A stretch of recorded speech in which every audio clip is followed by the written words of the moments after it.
Welcome back, welcome back, welcome back. It's your man Pound for Pound Boxing Talk, where the talk is the realest. Hit that like, hit that subscribe, and turn on that notification bell so you know when I'm live. It's the realest boxing channel on the tube. You already know what to do. We don't do none of that bitch ass crying over here. None of that complaining. None of them fake narratives. It's all facts and 100% boxing talk. Straight real. Shout out TBE, the GOAT. And shout out to that GOAT, Bud Crawford. Gotta pay respects to the greats right now. The two-headed GOAT, none is better. They never going against each other. They just running through everybody else. So shout out TBE and shout out the GOAT.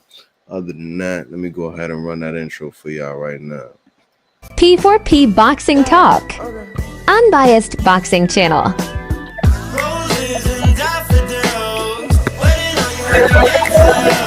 P4P Boxing Talk. Unbiased boxing channel.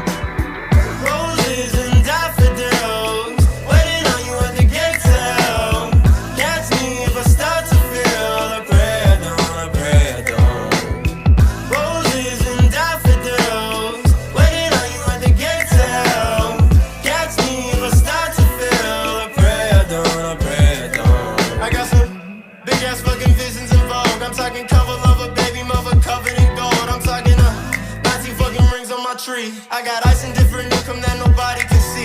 Got a big ass fucking head on my motherfucking shoulders. My niggas steady laughing, talking about my head and shoulders. And so fucking long ago, from head down to my shoulders. And this shit is from the heart for my haters and the boulders that be in my way. Feeling like the man until I went another way. Try to bust up on my life and went another way. I got that money in my pocket, live another day. Yeah, yeah. Baby, would you like roses and die?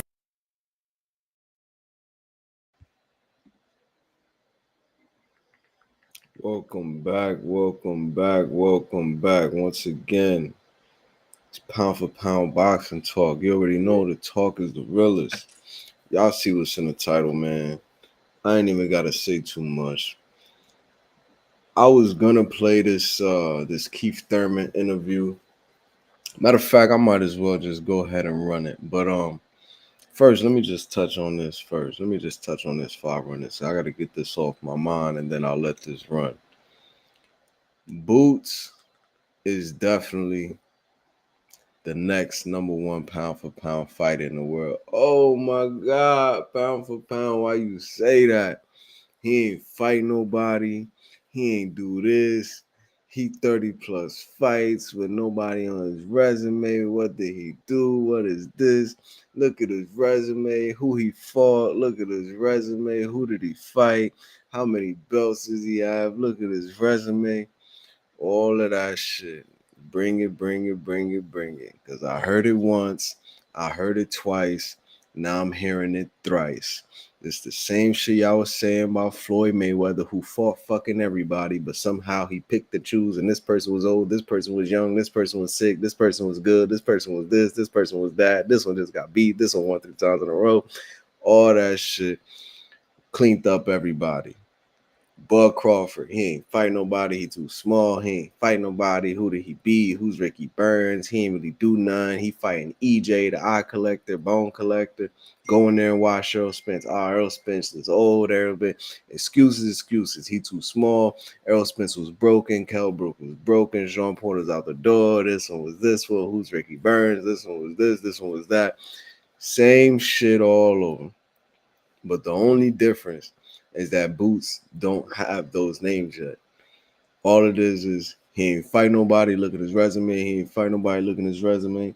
And I'm going to tell you again, like I told you twice, and now I'm telling you thrice. I said it with Floyd. I told y'all niggas with Bud. And now I'm telling y'all again with Boots. None of that shit matters when them dudes step in the ring.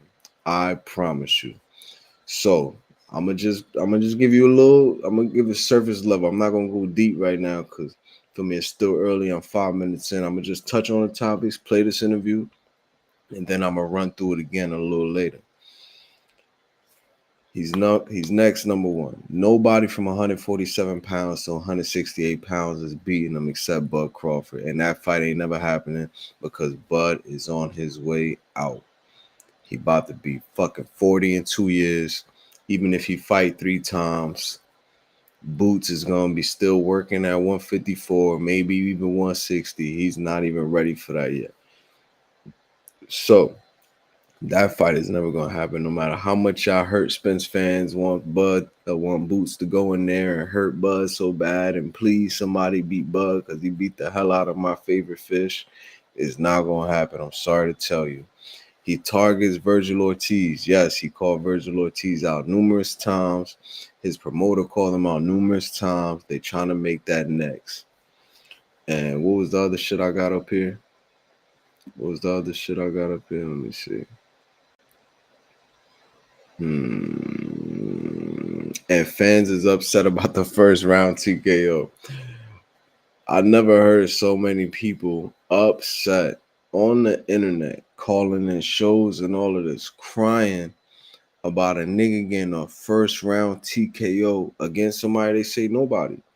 So if the nigga fighting a nobody, ain't that what he's supposed to do? This is what I mean why you can't make the public happy. And this is why Tank is doing what he's doing. And I salute him for being smart. When a fighter do what they want to do, I'm rocking with them. Boots want to chase legacy, perfect. Bud want to chase legacy, perfect. Floyd chasing legacy in the bag, perfect. Tank chasing the bag, perfect.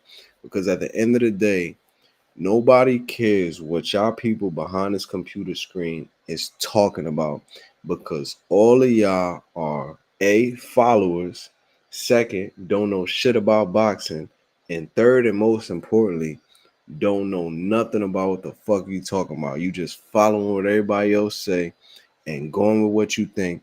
I never heard so many people talk about boxers are getting overpaid, but not knowing how much the fucking boxer is getting paid. I mean, so dumb, so stupid, so dumb, so stupid, so immature. But anyway, I just had to give y'all a little surface level.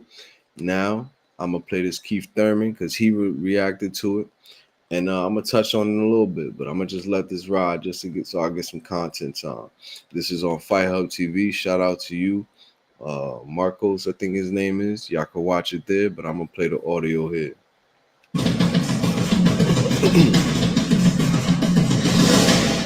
Hey everybody, how's it going? Marcos Vegas, Fight Hub TV, being joined with Keith Thurman, who is going to give us an update on the status of your Sebastian Fundora fight, Keith. I know you were set and geared up to face Sebastian coming up October 25th.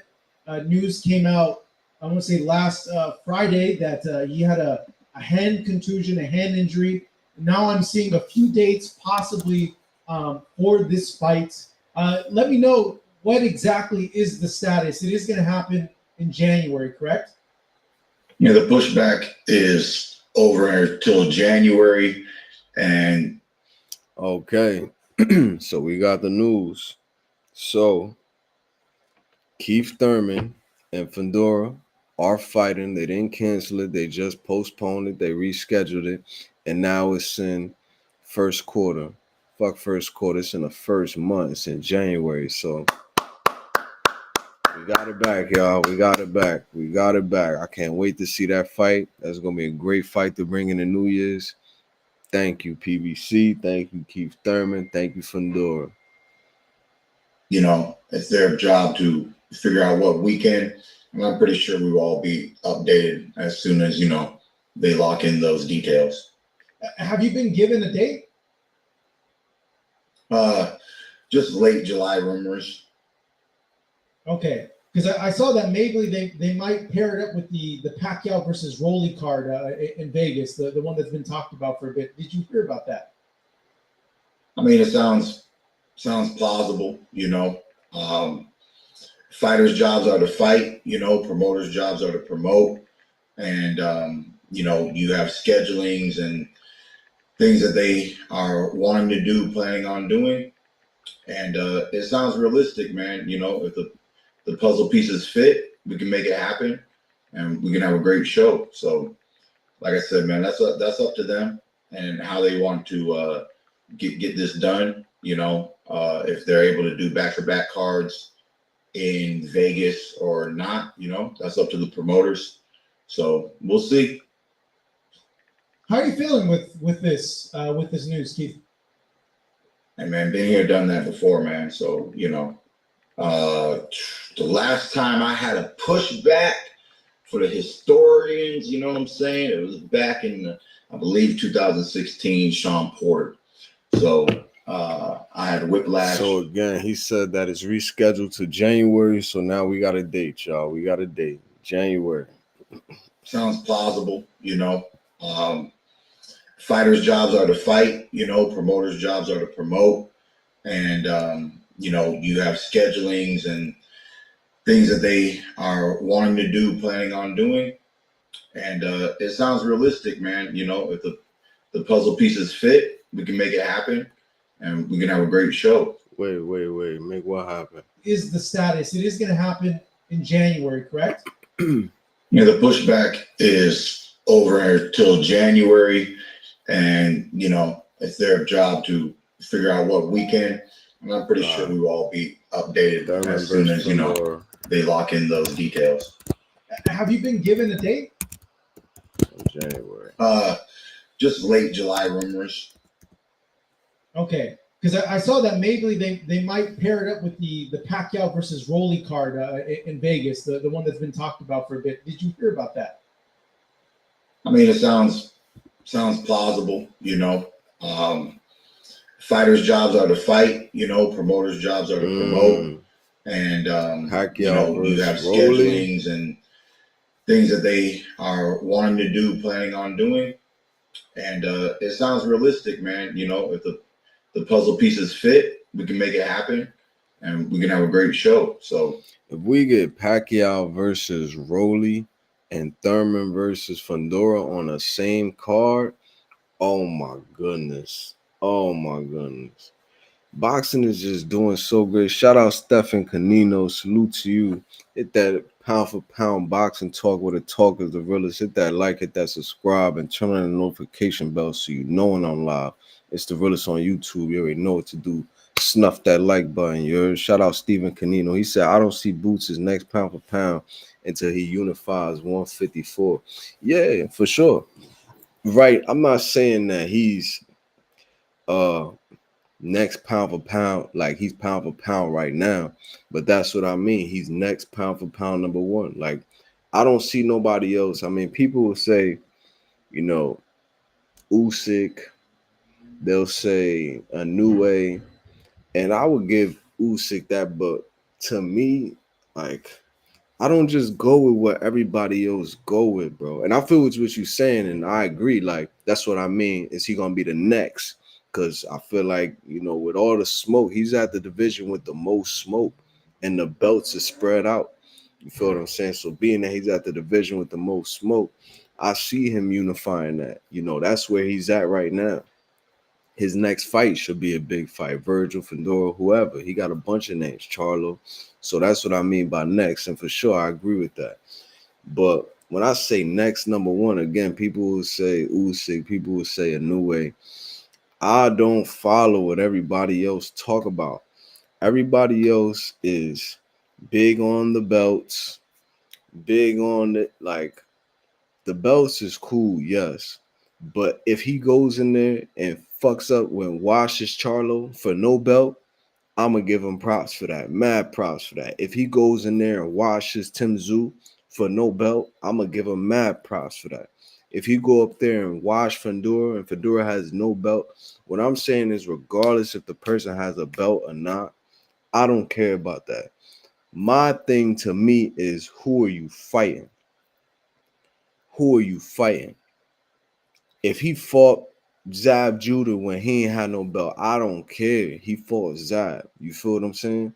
So I don't get too much in the belts. People like to get into the belt discussion, but I've been watching boxing for a long, long time. And I understand business very good.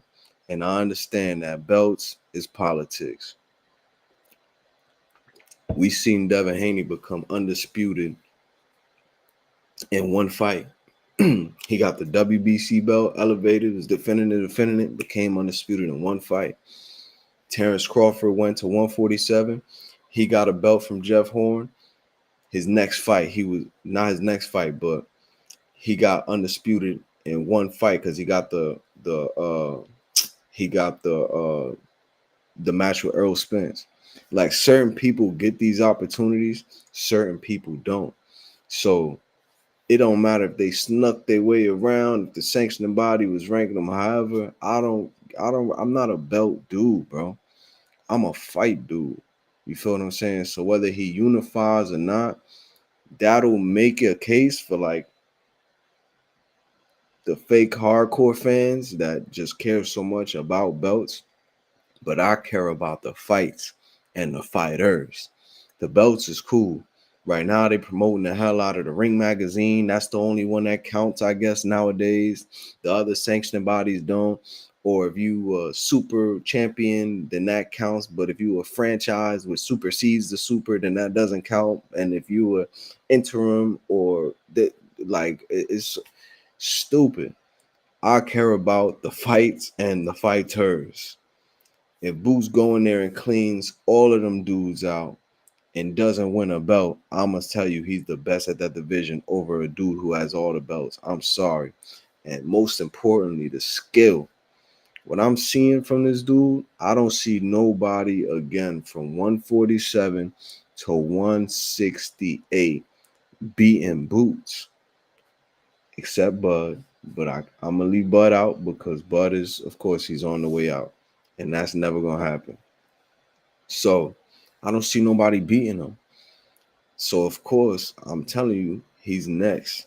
I'm telling you, you feel what I'm saying? Like, people, and I get it, like, people, when people learn about boxing, like, people try to tell you what you should care about. When I first started in these YouTube streets,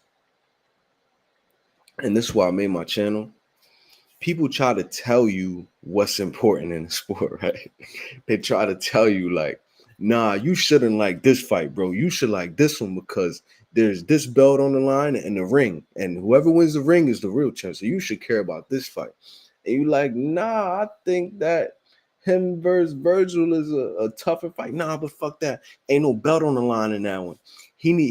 What really counts if he beat Lubin or if he beat Fandor, that's what really counts. It's like people try to tell you this, and after a while of years of watching sport and years of just hearing the narratives and different channels, you start to understand, like, I don't give a fuck about none of that. He beat him, and him. That's good for me. He runs the division. Somebody else would be like, yo, but he ain't even do that, but he ain't get the belt, or he ain't get. I don't give a fuck about the belts. They switch every day. They make a new one every day. They super elevate. They downgrade. They franchise. The ring magazine, the Zuffa. It's politics, bro. So I don't care about the belts at all. I care about the tangible, the blood, the knuckles, the punches, the fighters, the dogs in the ring. All the trinkets and trophies, perfect. Sounds good, but it's a good check on the legacy. But I'm a fight dude, bro. Right now, 147, 168. There's nobody you could put in front of Boots where I'm gonna be like, and I'm betting the house on it. Nobody you can put in front of Boots and say pound for pound boxing talk. Yo, pound for pound. I bet you him will beat Boots. Put your house on it. Who you got? I'ma have to go with Boots every time. If I put my house on it, I have to go with Boots every time. And from what that being said, from 47, 54, 60 to 68 already, and I like calling it now. Stephen Canino, belts be politics. That's a fact. And it's a good thing. Fighters want to be champion. That's all good. But I've been watching this sport for so long. Like, I understand that they matter to give you into a certain position, but they don't matter how these fake fans be trying to act like they matter. That's why Floyd will literally get in a ring with Shane Mosley and say, fuck that, keep your belt. I'm going to just whoop your ass. Just pay me. I'm going to get the check. You can keep your belt. We don't have to fight for a belt. Floyd will go in there, clean up Shane Mosley, and Shane Mosley will still be champion. Floyd will go in there, clean up Shane Mosley, and Shane will still have his belt. Like, belt is good, but come on, like, you feel what I'm saying? So I forgot what I was about to go with that. But basically, like, if I'm putting the house, there's no fighter that you can put in front of Boots and be like, where you putting your house on? And you be like, that fighter. You might have one, but me, I'm sorry, dog. I can't. Seeing what I'm seeing, you could say it's against this, that. Cool. But that's what I was gonna say. I like calling this shit out now because I'm one of them people that I like to call shit now and keep it that way. What y'all like to do on this internet behind these computers is y'all say a whole. I see it all the time with Floyd. I see it all the time with Bud. Before they fight somebody, oh, he's ducking this person. He can't do nothing with this person. He's too small. He's too small. He's this. He's that. Look at his resume. Who did he fight? Who did he fight? Who did he fight? He gonna get broke. All this shit. And then once they go in there and clean him, everybody tone changes. Oh, he only beat him because he's out the door. He was broken. He had a car accident. His foot ache. His stomach ache. His girl. He had a baby. He weight drain. He weight bullied. Snack and lunch and dinner. All this shit. It changes me. I'm the type of motherfucker. When I see, I'm calling it now. When I see Carmel Moen doing his thing, he's up next. When I see the talent and Dog and Keyshawn Davis, he's up next. When I see Boots going in there and tearing up all of these niggas y'all saying there's nobodies, the Stanionis, Lippin Yates, Clay and Williams, all these dudes y'all saying there's nobody, he is up next. And I put my house on him every time. And that's just what it is. But salute to you, Stephen Canino. Appreciate you, my dude. Welcome to Pound for Pound Boxing. Let me go. I don't know if I've seen you here before. But I'm gonna go ahead and rinse you up, my man. All these dudes y'all I'm saying. gonna go ahead and rinse you up, Stephen Canino, because you came in here on some boxing talk. I'm gonna go ahead and rinse you up. Yeah. Hold that. You got the toolie now. You got the tool, all right? You got the tool. You licensed to kill. You licensed to but you don't got to kick anybody out for trolling. It's cool. Pound for pound boxing talk accepts all the trolls, accepts all the hoes, accepts all the dough. You feel what I'm saying? Let people have their opinion and go crazy. The link is always in the chat, so you and anybody else could pop up. Only time you got to blast somebody is if they just bust in the chat with like links or just spamming the chat all crazy and I can't even see shit. But other than that, welcome to the community, my dude. Feel what I'm saying? It's Pound for Pound Boxing Talk, where the talk is the realest. Hit that like, hit that subscribe, and turn on that notification bell so you know when we live. It's the realest on the tube. You already know what to do. Snuff that like button, you heard? But other than that, let me get back to this Keith Thurman, John. I just had to pause for my man Stephen Canino. Came in here, spitting his stuff. So, you know, we had to answer my dude. Let me go ahead and see what Thurman talking about. So we got Thurman and Fundora in January. Great news for boxing. Can't wait to see it. And Rolly versus Pacquiao. Oh man, that's the next video I'm gonna do tomorrow. Rolly versus Pacquiao. I got Rolly. Let's go, Rolly. I want to see him do it. I want to see Rolly snuff his ass, put him out. I hope Rolly do it. Ooh, I hope Rolly shut down Pacquiao. Oh man, if Rolly do that, I'll be so happy for Rolly. I like Rolly. I like Rolly a lot. He a winner. And I hope he keep winning. But let me go ahead and get back to one time. Yeah, so once I experienced the whiplash and I realized, we're going to have to do something, I made the phone call and we did the pushback. And ultimately, man, we ended up having a greater fight, I think it went from, forget the casino out there in Connecticut. Mohegan. The Mohegan Sun, right? Yeah, something like that. So Mohegan. So yeah, we were scheduled initially at the Mohegan, and then it ended up, at Barclays, and I defended my world title. If that was an 8-week recovery with an 8-week training camp, and we still made the fight happen for the fans. So it looks like Fundora is not going to need that long of a sit out, and we're going to have a quicker turnaround. But obviously, him and his team were not geared up and ready to step in the ring October 25th. They're really looking forward to this fight. and really want to keep their boy world champion. So they made the best call for Sebastian Fundora, and that's understood. Like I said, been there, done that. How did you hear about the news, Keith, and when did you hear about it? I kind of heard like a little bit before the announcement, you know, that there may be an issue, and we'll get back with you. But heads up, you know. So I thought to myself, we'll figure this out, and we got the official news the following day when I was coming back from my road work on the Pinellas Trail using my elliptical bike. Went out 30 minutes down, 30 minutes back, put 1 hour out on the trail. And coach said, has anybody called you? And I said, no.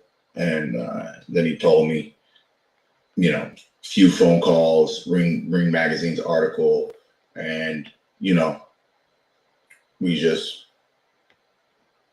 you know, we just took it as is, and just waiting for more details, because you know how things can be. The initial news hits, you know, you get a little droplet of information, and then more information. So, you know, luckily the turnaround for him is not a long turnaround. You know, a lot of injuries that I've gone through, requested surgeries and things like that.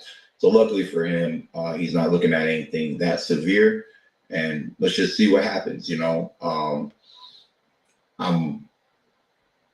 I just hope that, you know, that they can really get everything out of the swelling of the bone or anything, the issue, you know, because our job is very taxing, you know, physically, mentally, Facts. You know, but Facts. mostly physically, you know. We beat ourselves up really bad. Sometimes we beat ourselves up in training camp more than we get beat up in fights, you know, and it happens, man. You want to hurt the other guy, and I've been hurting people for many years, and I'm 3 surgeries deep in the game, you know.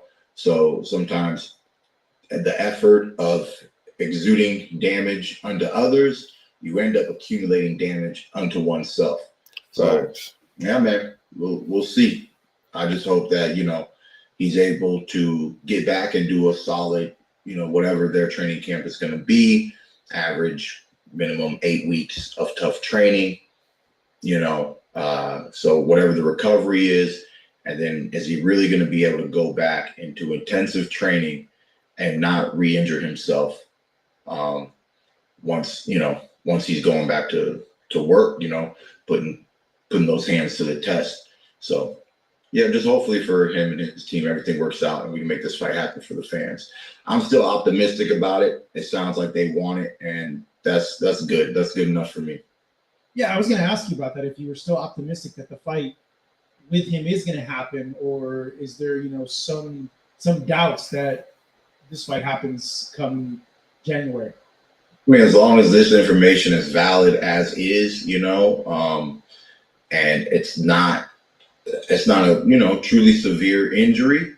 The only case being is that, unfortunately, you know, it's like, hey, I was playing basketball and I sprung my ankle, you know. And it's like, who's going to fight a 12-round championship fight with a sprung ankle? You know, you don't want to do that, you know. So as long as it's something that, you know, legitimately this is what it is, and it can have a rapid turnaround and be flushed out of the system, and then back to grind time, then we can make a great fight happen. Yeah. Was there any push to save the card, Keith, or any opponent presented to you in lieu of Sebastian?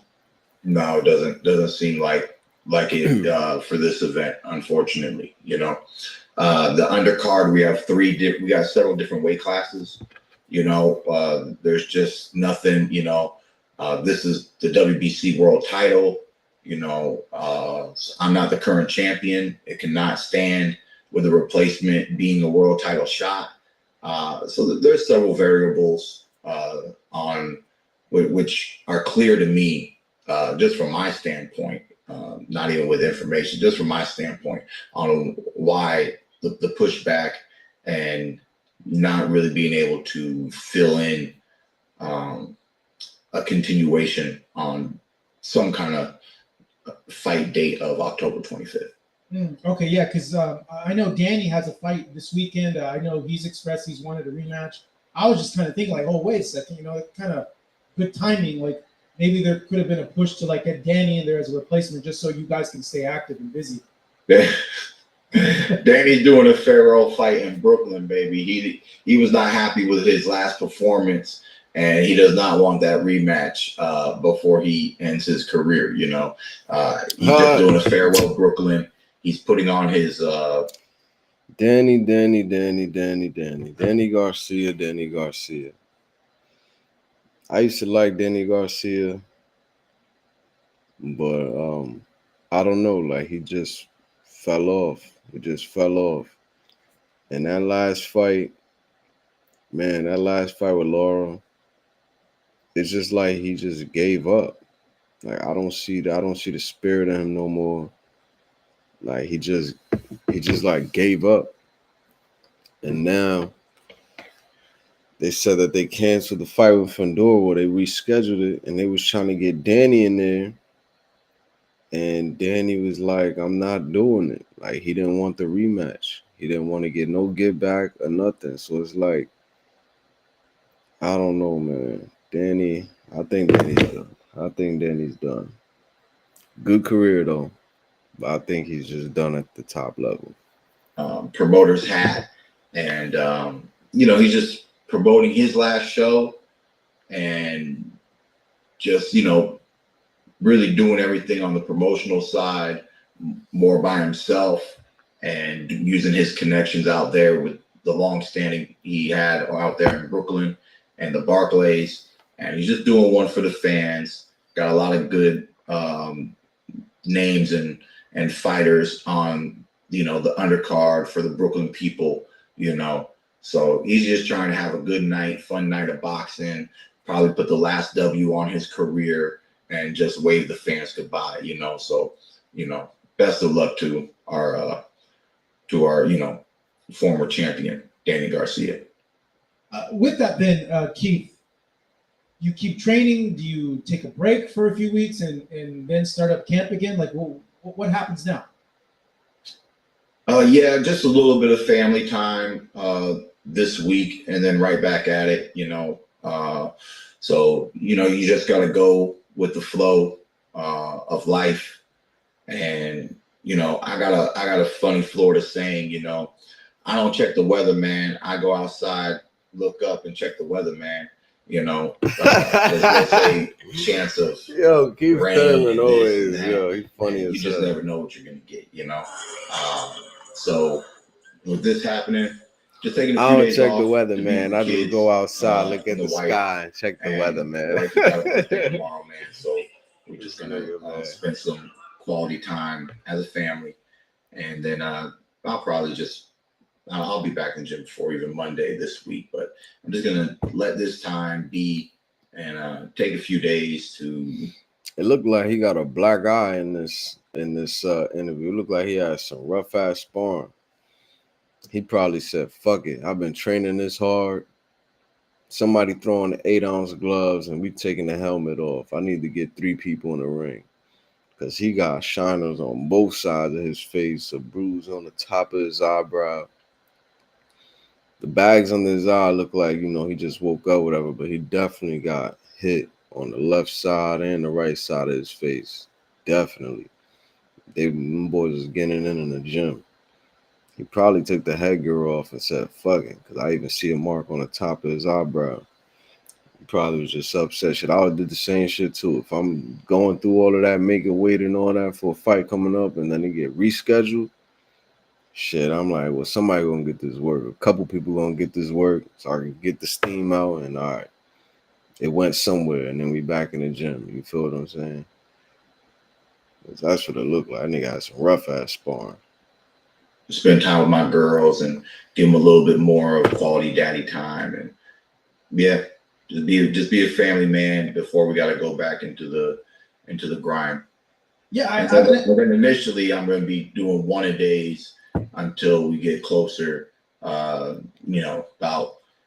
8-9 weeks out, and get back into the 2-a-days. I haven't had a chance to talk to you since the press conference. Like, how was camp going for this? It was good. The getting sparring was a little challenging. Oh, yeah. So getting sparring was a little challenging. I told myself I'm not sparring no heavyweights. Yeah, and I saw a video that said that you're sparring heavyweights. And I had to spar heavyweights. Why Oh, are you man, doing that? Why are you doing that to yourself? Man, it was great, man. He was like 6'6". He had just had the reach. He was actually a natural lefty who fights righty but can also fight lefty, and we just requested him to give us the rounds lefty, and he was able to do it. He's not a big heavyweight puncher. He's a heavyweight volume puncher. So he was able to, walk down. I can load up. He can take the big shots, keep walking me forward and putting the jab, play with me, try to post me on the outside, and then work the inside, try to throw the uppercuts like Fundora, So that's what it was. See, I told y'all. So he had heavyweights in there with him. He had a heavyweight in there with him that was righty and lefty. He said the heavyweight nigga don't really got a whole lot of crack, but he threw a whole lot of punches. So he was able to unload on Keith, and Keith said he was able to unload on him. And since he's so big, 6'6", heavyweight, for me over 200 pounds, like he could take them shots. So he was in there getting some heavy. I think that's smart. I like hearing shit like that. Salute my dude GQ in the building. You already know it's pound for pound boxing total. Talk is the realest. What's good, my dude? So yeah, he talking about. Remember, I was saying, I'm like, it looked like he had rough ass sparring. So that's what it was. Keith was in there with a 6'6" heavyweight, and like he said, and it's smart. And I was talking to somebody else in my chat who was a boxer. And we was talking about sparring. How when I used to spar and how he sparred. When you sparring, like you want to use certain things. Sparring is to get better. So I like the fact that they like, okay, let's have a 6'6" heavyweight in here because Fundora do got some crack, but we do got 12-ounce gloves, 10-ounce gloves, whatever, and headgear. So let's have a heavyweight in here who's his size. You feel what I'm saying? That doesn't have a whole lot of crack to really hurt me through this shit, but I could feel his punches, and he throws a lot of punches. Perfect. And walks him down. So that way Keith is able to rip them shits, and he could take them without getting hurt. And now you got to call another sparring partner and all this shit. He able to take them punches, unload, and get used to having that height and somebody walking him down, trying to jab him and pressure him, and he could just move around and do what he do with him. My man GQ said, he said Keith should have never told his game plan. He said he sent dude home who he kept dropping to the body. Yeah, I mean, it's not smart at all to tell your game plan, but some of these fighters don't give a fuck. And to be honest, bro, I think Keith Thurman could tell Fundora exactly what he's gonna do, and I think he's just gonna clean Fundora up. Keith is one of them dudes to me, man. Like a lot of people, again, I don't go with what everybody else talk about. Everybody say Keith Thurman is washed and all this. When I look at Keith Thurman, I see a dude who only lost to Pacquiao, barely. Oh, but he been getting injured and this and that. Okay. I see a dude who hasn't had a lot of wars. The toughest fight I seen with him was probably the Sean Porter joint and Robert the Ghost Guerrero fight. Even on his return, after all them years of getting injured, having this fight canceled, he still looks fucking sharp. When he went in there and fought Barrios, when he came back, still was conditioning, still looked sharp. He still looked like he had a weak body. he still, Barrios was able to hit him to the body, and he was moving around, but he still knows how to survive. His feet are still there. When he went in there with old boy, that he just cleaned up in 2 rounds. It was like 2 or 3 rounds, and old boy was hitting him with some shit, and Keith was there for it. And again, oh my, he's just so smart. Like, he went in there, let the dude unload on him, throw some shots, and then see what he had, and then cleaned them, like power in both hands, ability, still throwing them weird, awkward uppercuts and different angle shots. Keith Thurman to me is just one of them dude. When it was Bud, Thurman, Danny Garcia, Porter, Errol Spence, that whole class, I always had Bud and Thurman up there. People kept talking about EJ, and I get it. Errol Spence was very good. He's the unified champ. Again, Stefan Canino, we was talking about the belts. People, oh, he's a unified champion. He's the bone collector, this and that. And he was very good.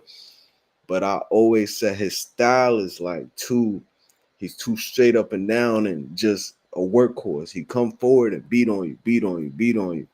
When you put a Keith Thurman in there, I always had Keith Thurman beating Errol Spence. I always had Bud beating Errol Spence. Today, if they fight, I got Keith Thurman beating Errol Spence. Back then, if they fought, I got Keith Thurman beating Errol Spence. It's always been Bud Crawford and Keith one-time Thurman in my book. And he's still fresh. He looks stronger now that he at 54 when he fought old boy. Like I said, he's still, fuck the physique. People like to talk about the physique and all that. Like, that's cool. That just shows me, okay, he's in shape. He's working out. Like, he's doing his thing. You feel what I'm saying? But his conditioning still looked good. When he went all 12 with Barrios, he was doing a lot of movement. He was doing a lot of punches. He was putting it on Barrios, but he couldn't get him out of there. Tough dude. He finished old boy at 54. He looked stronger, still quick, still awkward, still good defense. IQ is still there. I don't see too many people beating my dude. So he could go in there and tell Fundora, look, bro, I'm going to be working your body all night, all right? That's what I'm going to do. And I think with his IQ, he'll still be able to get to his body, fucking up his head, heavy body shot. Boom. Jab, jab, jab, right hand, moving around. Boom. Keith is just too, man. And I like Fundora. I'm not sleeping on Fundora at all. I like Fundora. I think he's a dog. He's an exciting fighter. I love to see him fight. But I got Keith watching him, man. Keith could go in there and tell him his sparring partners. He could tell him what round he want to do it to him, man. He could tell him what he going to target. Keith Thurman going to go in there and wild shut Fundora.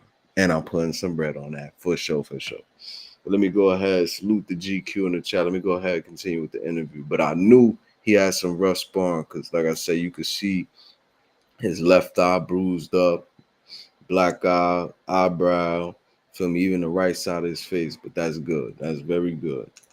Very flexible.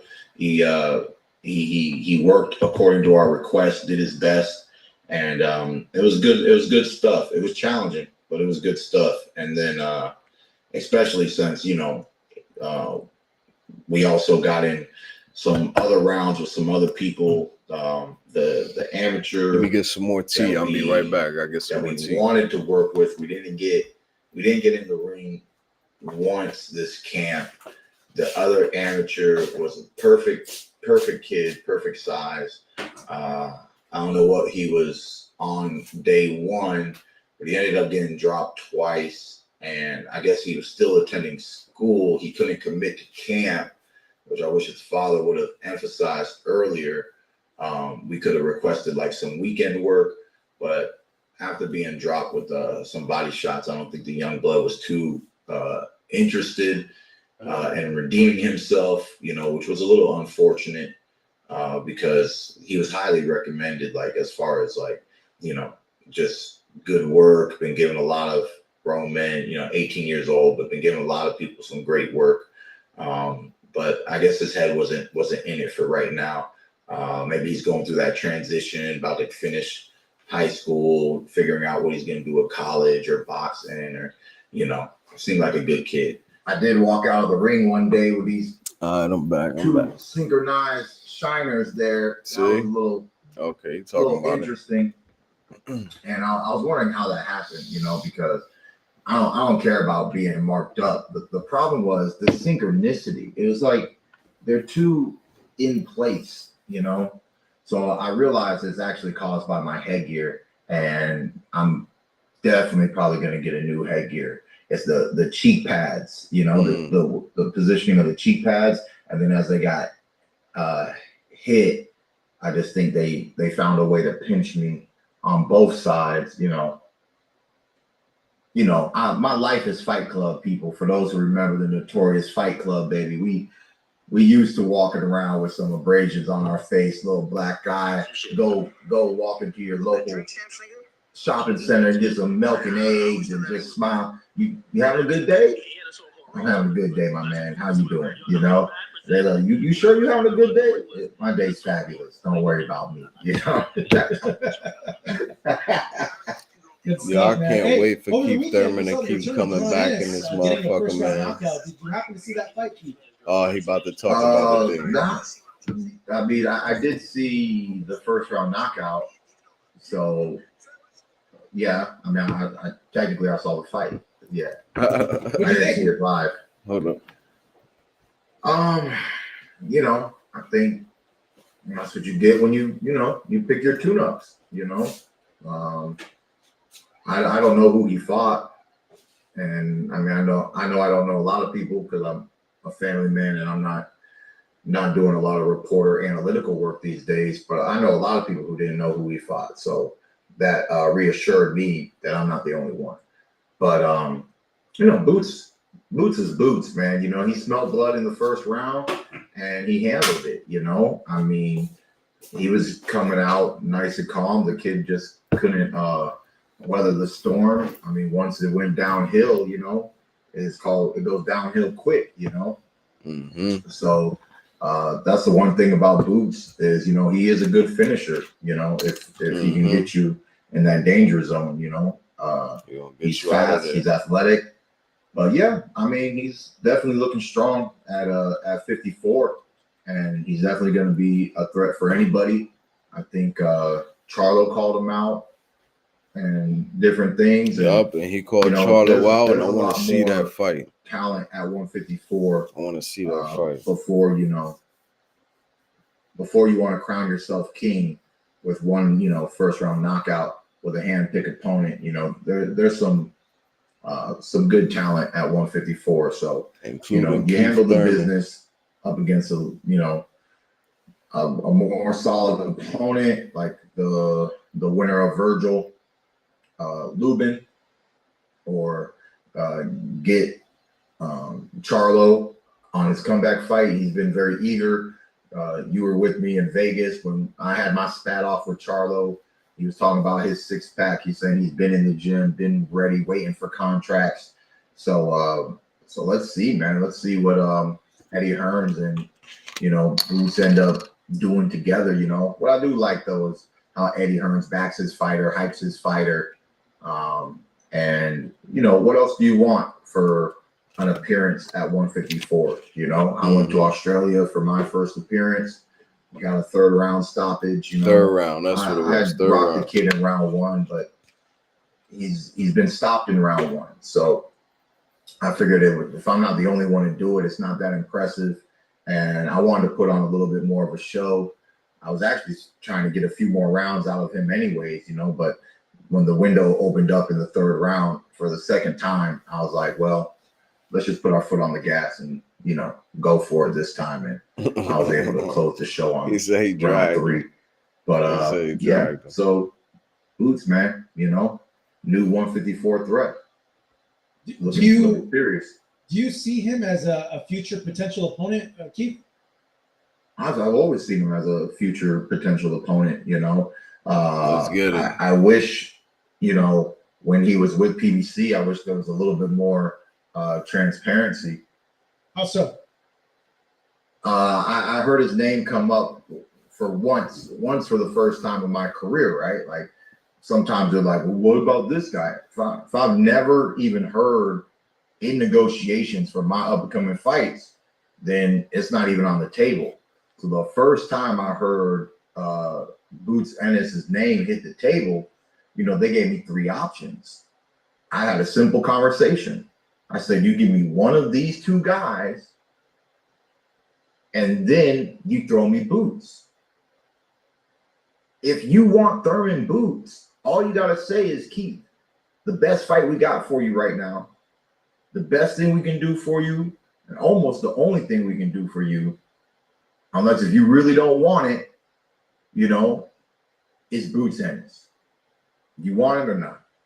If it was presented to me like that, y'all would have already saw Thurman versus Boots, you know? But when you give Thurman 3 names, I didn't say, okay, I'll fight this guy, then I'll fight this guy, then I'll fight Boots. I said, no, it's simple. Give me one of these two, and then give me Boots, so that I have an active year and we can finish off with a great fight. What's wrong with that? Makes sense. And makes sense to me. It just never manifested, you know, to the point to where, look where I'm at now. You know, I'm at the 154 division. You know, I'm not even at 47, and now Boots is here at 154. So there's definitely going to be some potential, and there's going to be a lot of potential, you know, when we end up showcasing our skills and talent, and we get that strap back on at 154. I'm pretty sure a lot of people are going to be. Man, I love you, Thurman, man. And a Thurman showdown when I have the WBC title around. Real one.